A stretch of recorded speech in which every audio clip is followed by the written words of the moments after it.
प्रिय भक्तों, जय श्री राम। वाल्मीकि रामायण के अनुसार श्री राम जी ने त्रेता युग में ताड़ वृक्ष के पीछे छुपकर इंद्रपुत्र बाली का वध किया था। जब बाली ने श्री राम से अपनी मृत्यु का कारण पूछा तो भगवान श्री राम बाली को यह आश्वासन देते हैं कि द्वापर युग में जब वह मानव रूप में अवतार लेंगे तब वो यानी कि बाली एक बहेलिये के रूप में जन्म लेकर उनकी मृत्यु का कारण बनेगा। श्रीमद् भागवत गीता के अनुसार गांधारी के श्राप के कारण यदुवंशी आपस में ही लड़कर समाप्त हो जाते हैं। तब श्री कृष्ण एक पीपल के पेड़ के नीचे चतुर्भुज रूप धारण करके विश्राम करने को बैठ जाते हैं। तभी वहाँ से जरा नाम का एक बहेलिया गुजर रहा होता है जो भगवान के लाल चमकते हुए तलवे को हिरण का मुख समझकर उस पर एक बाण चला देता है। जरा को जब यह पता चलता है कि वो और कोई नहीं बल्कि श्री कृष्ण है तो उसे अपने किए पर बहुत पछतावा होता है। हे प्रभु, मुझसे अज्ञानता में बहुत बड़ा अपराध हो गया, अतः मुझे इस अपराध के लिए मृत्यु दंड दे प्रभु। जरा,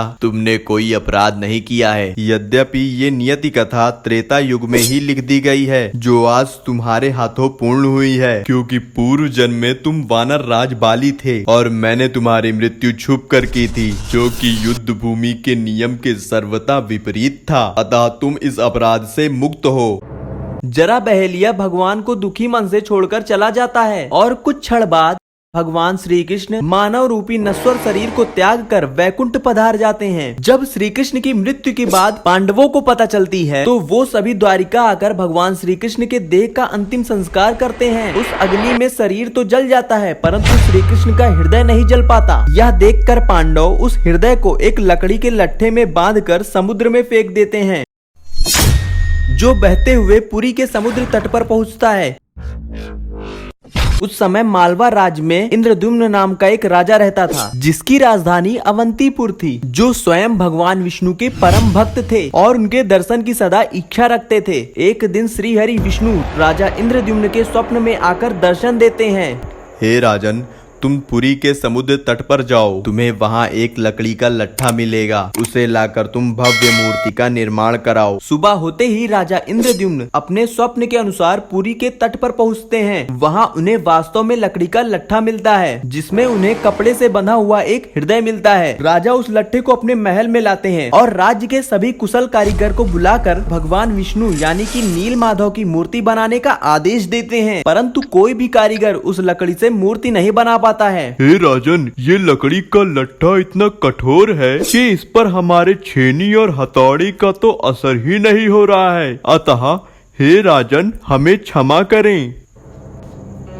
जब अवंतीपुर के सभी कारीगर उस लकड़ी से मूर्ति नहीं बना पाते हैं तब भगवान विष्णु पुनः राजा इंद्रद्युम्न के स्वप्न में आते हैं। हे राजन, आप देवताओं के शिल्पकार विश्वकर्मा की आराधना करिए। राजा इंद्रद्युम्न भगवान विश्वकर्मा की आराधना करते हैं। तब भगवान विष्णु के आदेश अनुसार और राजा इंद्रद्युम्न की आराधना से भगवान विश्वकर्मा एक वृद्ध शिल्पकार के रूप में राजा के समक्ष आते हैं। हे राजन, मैंने सुना है आप एक मूर्ति बनवाने की इच्छा रखते हो।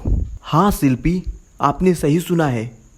क्या आप यह करने में सक्षम हैं? हे राजन, मैं अवश्य ही उस लट्ठे से मूर्ति तैयार कर दूंगा, परंतु उसमें मेरी एक शर्त है जिन्हें आपको मानना पड़ेगा। हे शिल्पी, आपकी क्या शर्तें हैं? कृपया करके आप मुझे बताएं। हे राजन, भगवान विष्णु यानी कि नील माधव की मूर्ति मैं 21 दिन में एक बंद कमरे में तैयार करूंगा, परंतु उस 21 दिनों में यदि किसी ने मेरे मूर्ति बनाने में कोई बाधा डाली तो मैं वह मूर्ति उसी अवस्था में छोड़कर चला जाऊंगा। हे शिल्पी, मुझे आपकी शर्तें मंजूर हैं, अतः आप तत्काल ही अपने कार्य को प्रारंभ करें। जिसके बाद शिल्प रूप में भगवान विश्वकर्मा ने राजा इंद्रद्युम्न से आज्ञा लेकर एक कक्ष में प्रवेश करते हैं और दरवाजा बंद कर अपने कार्य को आरंभ कर देते हैं और उस कक्ष से हथौड़े, छेनी, आरी की आवाज सुनाई देने लगती है। इसी तरह से दिन बीतने लगते हैं और मूर्ति शुरुआत के 15वें दिन रानी गुंडीचा उस कक्ष से गुजर रही होती हैं, तो उन्हें रोज की तरह खटपट की आवाज नहीं सुनाई देती है। वो राजा इंद्रद्युम्न के पास जाकर सब कुछ बताती हैं। मेरा मन बड़ा ही विचलित हो रहा है राजन, कहीं वह वृद्ध इंसान भूख प्यास के कारण मर तो नहीं गया?